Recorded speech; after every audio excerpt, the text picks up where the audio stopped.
শুভ সকাল বন্ধুরা, কেমন আছেন সবাই? লাইফস্টাইল উইথ সুতপার আরও একটি নতুন দিনে আপনাদের স্বাগত জানাই।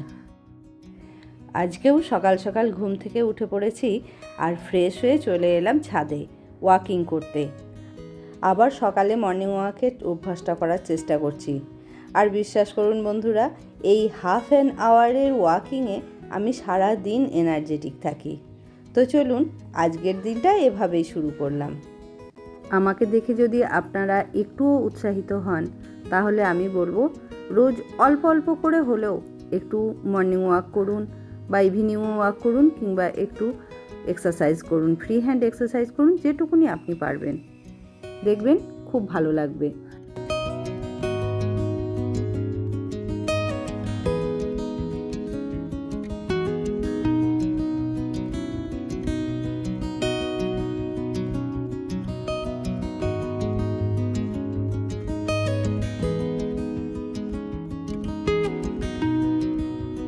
সকালবেলা হাঁটাহাঁটি করার পর বেশ কিছুটা কিন্তু জল খেতে হয়, আর এই সময় পিপাসাটাও পায় কিন্তু খুব বেশি।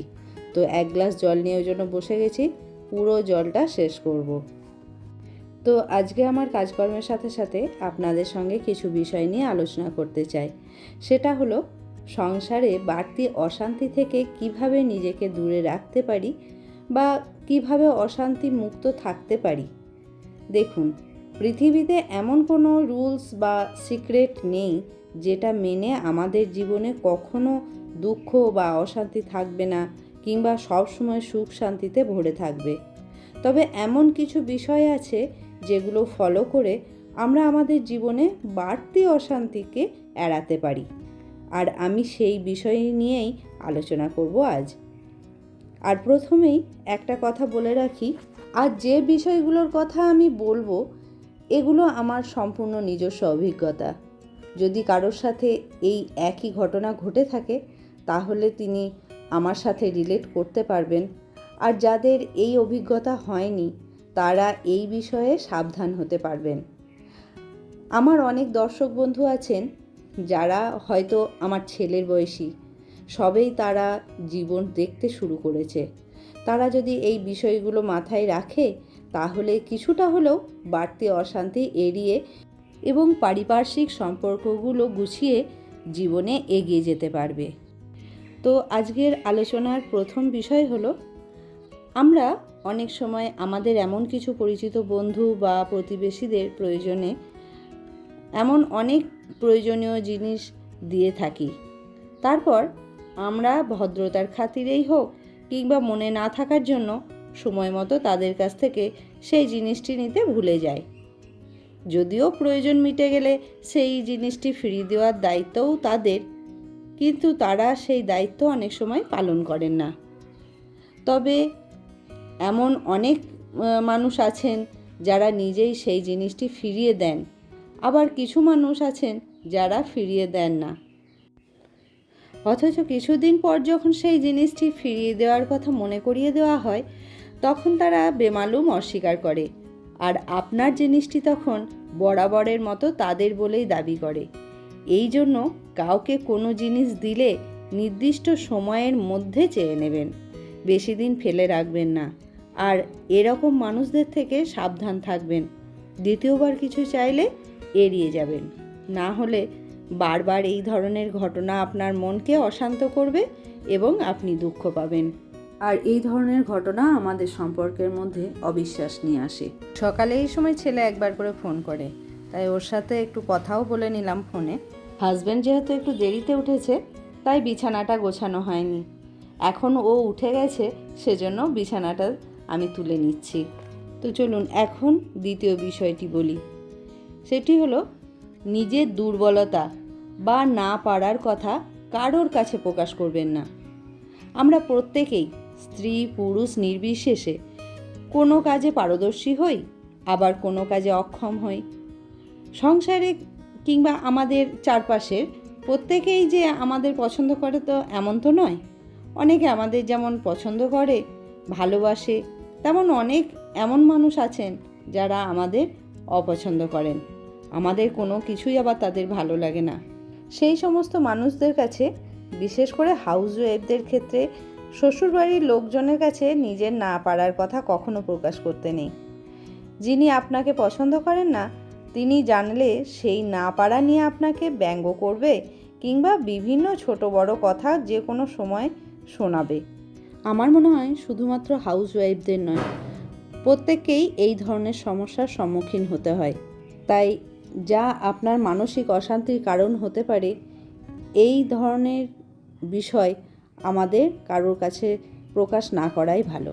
আর আপনাদের সাথে গল্প করতে করতে এদিকে আমার বিছানাটাও গোছানো হয়ে গেছে, আর ওদিকে রান্নাটাও বসিয়ে এসেছি, ভাতও হয়ে গেছে। চলুন ভাতের মারটা ঝরতে দিয়ে দিই। আর আজকে আমিষ কিছু রান্না হবে না, মানে মাছ মাংস ডিম কিছু হবে না। আজকে হবে পটল পোস্ত, শাক, ক্যাপসিকাম আলুর তরকারি আর তিলের বড়া। তো চলুন এখন তৃতীয় পয়েন্টে যাওয়া যাক। আমাদের আশেপাশে এমন অনেক মানুষ পাবেন যারা খুবই অহংকারী এবং স্বার্থপর মানসিকতার। এদের থেকে যতটা পারা যায় দূরে থাকাই ভালো। এরা নিজের প্রয়োজনে এত ভালো ব্যবহার করবে যে মনে হবে এদের থেকে ভালো মানুষ আপনি আপনার লাইফে দেখেননি। আর যখন প্রয়োজন মিটে গেল এই মানুষগুলোই আপনাকে দেখে চিনতেও পারবে না। ওদের ব্যবহারে আপনি কষ্ট পেলেন কি না একবার ভেবেও দেখবে না। তাই এই ধরনের মানুষদের ইগনোর করুন, যাতে এই ধরনের ব্যবহার তারা করার সুযোগই না পায়। আজকে দুপুরের মেনুতে পটল পোস্ত হবে বললাম, তাই পটলটা ভেজে তুলে রেখে পেঁয়াজটা ভাজতে দিয়ে এদিকে একটু চিয়া সিড ভিজিয়ে রেখেছিলাম। কয়েকদিন হচ্ছে চিয়া সিডটা ভিজিয়ে খাচ্ছি, তাই সেটাই এখন খেয়ে নেব। আর ওদিকে পেঁয়াজটা ভাজা হতে থাকবে, তারপর গিয়ে আবার পোস্তটা বাটা হয়ে গেছে ওটা দিয়ে পটল পোস্তটা তৈরি করে নেব। তো চলুন এখন যাই চতুর্থ পয়েন্টে। এমন কিছু মানুষ আমাদের জীবনে থাকে যাদের অসুবিধা কিংবা প্রয়োজন দেখে আমরা খুবই অস্থির হয়ে পড়ি এবং তারা আমাদের কাছে কোনো রকম হেল্প চাওয়ার আগেই আমরা তাদের সেই প্রয়োজন মেটানোর চেষ্টা করি।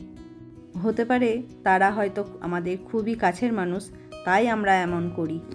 অন্যের উপকার করা তো খুবই ভালো কথা, করাই উচিত, কিন্তু নিজে আগ বাড়িয়ে না করে যার প্রয়োজন আগে তাকে আপনার কাছে হেল্পটা চাইতে দিন, তারপর যা করার সেটা করবেন। আপনি নিজে থেকে যাই করুন সেটার দাম আপনি সবসময় নাও পেতে পারেন, বরং অন্যদের মানসিকতা এমন হতে পারে যে আপনার নিশ্চয়ই কোনো ইন্টারেস্ট ছিল তাই হেল্পটা করেছেন, কিংবা আপনি এই হেল্পটা করতে সমর্থ তাই করেছেন। এটা এমন কি বড় ব্যাপার। আর জানেন তো বন্ধুরা, এই ধরনের ঘটনাগুলোতে নিজেদের সম্পর্কগুলোও কিন্তু নড়বড়ে হয়ে যায় অনেক সময়।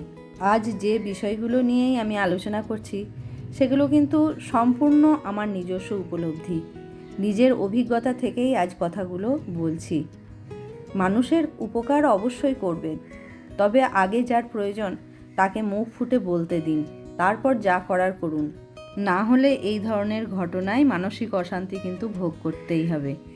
চলুন একটা উদাহরণ দিই, তাহলে হয়তো ব্যাপারটা বুঝতে সুবিধা হবে।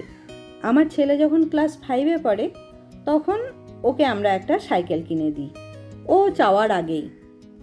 কেননা আমরা বাবা মা হিসেবে তখন মনে হয়েছিল ওর সাইকেল চালানোটা শেখা দরকার, তো সেই হিসেবেই আমরা ওকে একটা নতুন সাইকেল কিনে দিই। যেহেতু ওর আগে কোনো সাইকেল ছিল না আর ও সাইকেল চালানো তখনও শেখেও নি, তাই আমরা এটা সিদ্ধান্ত নিই যে ওকে একটা সাইকেল কিনে দিতে হবে। তো সেই মতো আমরা ওকে একটা নতুন সাইকেল কিনে দিই। কিন্তু সাইকেলটা পেয়ে ও যে খুব খুশি হয়েছিল তেমনটা নয়, আবার যে অখুশি হয়েছে এমনটাও নয়। যাই হোক, ওই সাইকেলেই কিন্তু ও সাইকেল চালানোটা শিখে গেল, কিন্তু ওই সাইকেলটার প্রতি কোনো দিনই ওর ভালোবাসা কিন্তু জন্মালো না। আজ যদি ও নিজে চাইতো, নিজে আমাদের কাছে চেয়ে ওই সাইকেলটা পেত, তাহলে কিন্তু ও অনেক বেশি যত্নশীল হতো, অনেক বেশি ভালোবাসতো ওই জিনিসটাকে। কিন্তু যেহেতু ও চাওয়ার আগেই পেয়ে গেল, ওর প্রয়োজনটা মিটলো ঠিকই, কিন্তু সেই জিনিসের প্রতি যে মূল্যটা দেওয়া উচিত, যে ভালোবাসাটা ওর থাকা উচিত, সেটা কিন্তু কোনো দিনই জন্মালো না। তাই যার প্রয়োজন সে বলার পরই কোনো ব্যবস্থা নেওয়া উচিত। তো আপনাদের সাথেও যদি এই ধরনের ঘটনা ঘটে থাকে তাহলে অবশ্যই কমেন্ট বক্সে জানাবেন। পুজো করতে করতে চলুন চলে যাই 5th পয়েন্টে। আরও একটা বিষয় যেটা আমি খুব বেশি উপলব্ধি করি, সেটা হলো এমন কিছু অপ্রীতিকর কথা বা মন্তব্য থাকে যেগুলো খুব সকাল সকাল কাউকে বলা বা কারোর সাথে শেয়ার করা কিন্তু কখনো উচিত নয়। কেননা সকালবেলাটায় আমরা সবাই কিন্তু খুব পিসফুল মাইন্ডে থাকি।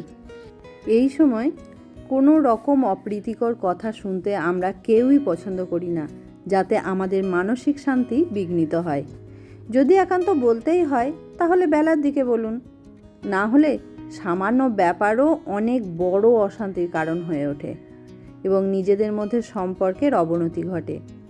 আর যদি অন্য কেউ এই ব্যবহারটা আপনার সাথে করে থাকে তাহলে উত্তেজিত না হয়ে এড়িয়ে যান, পরে সময় মতো তাকে জবাবটা দেবেন।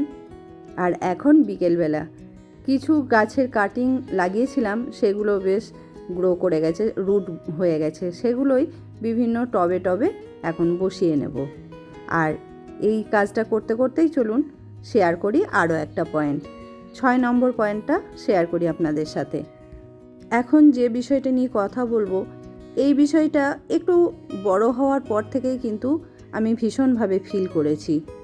ধরুন সারাদিন কাজকর্ম করে যখন বাড়ির মানুষ বাড়িতে ফেরার সাথে সাথে অনেকের এরকম স্বভাব আছে যে সংসারে কি খুঁটিনাটি হয়েছে কিংবা কোনো লোকসানের কথা কিংবা এমন কোনো সমস্যার কথা সঙ্গে সঙ্গে বলে দেন।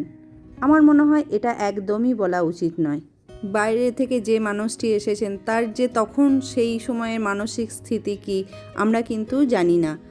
আর হঠাৎ করে বাড়ি ফিরে যখন বিভিন্ন কথাবার্তা সেই মানুষটি শোনেন, তখন কিন্তু স্বাভাবিকভাবেই সে উত্তেজিত হয়ে পড়ে। এর ফলেও সংসারে অশান্তি বাড়ে এবং বাড়িতে চিৎকার চেঁচামেচির পরিবেশ সৃষ্টি হয়। আপনারা অনেকে হয়তো বলবেন, বাড়ির লোককে সমস্যার কথা বলবো না তো কাকে বলবো? অবশ্যই বলবেন, তবে বাইরে থেকে ফেরার সাথে সাথে নয়, বরং আপনার বাবা, স্বামী কিংবা স্ত্রী কিংবা সন্তান যেই হন, বাড়ি ফেরার সাথে সাথে তাকে 1 গ্লাস জল দিন, তাকে ফ্রেশ হওয়ার সময় দিন, তারপর সব কিছু বুঝিয়ে বলুন। আমার মনে হয় তাহলে কোনো রকম অশান্তির সৃষ্টি হবে না এবং যাকে সমস্যার কথা বলবেন তিনিও ব্যাপারটা বুঝবেন।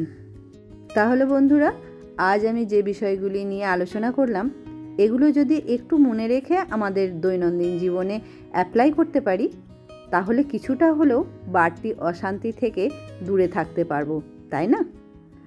আপনাদের কারোর যদি আমার মতো অভিজ্ঞতা হয়ে থাকে তাহলে কমেন্ট বক্সে অবশ্যই জানাবেন। আর আজকের ভিডিওটা এখানেই শেষ করছি।